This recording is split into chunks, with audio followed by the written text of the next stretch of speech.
Chapitre 7. Encore un incident déplaisant.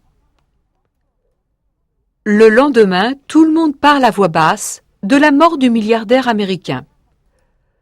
Une atmosphère un peu triste règne dans l'hôtel. En effet, M. Newman était une personne appréciée par tout le monde. Tandis que Sarah et Caroline s'activent, elles commentent les événements de la veille. « Tu te rends compte, Caroline ? Quelle chance pour cette méchante femme, avec tout l'argent qu'elle va hériter de son mari !» Durant la pause de midi, Caroline va comme d'habitude dans la salle de sport et retrouve son ami Richard.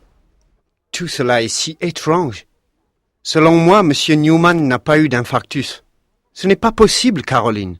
Il venait chaque jour faire du sport. Il nageait aussi très bien. Vraiment, je ne comprends pas. Un infarctus. Je n'arrive pas à y croire. Pour quelqu'un de son âge, il était très en forme. Une fois, il m'a dit que chaque matin, il faisait au moins 1 heure de sport avant de commencer à travailler. C'est pourquoi je ne suis pas du tout convaincu. Il était vraiment gentil. Il m'a dit et répété de venir le voir de retour aux États-Unis. Tu sais, je n'habite pas très loin de chez lui, dit Richard tristement. Caroline écoute son amie et reste silencieuse. Elle pense, elle aussi, que cette mort est bien étrange. Le lundi suivant, un autre incident a lieu. Une baronne autrichienne, assez âgée et connue comme excentrique, meurt à l'improviste tandis qu'elle dégustait son velouté de courgettes.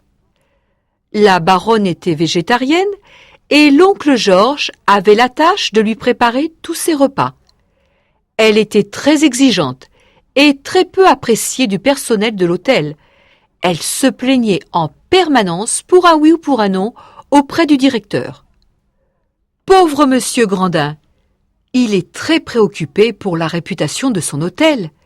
Cette fois encore, le médecin pronostique un infarctus.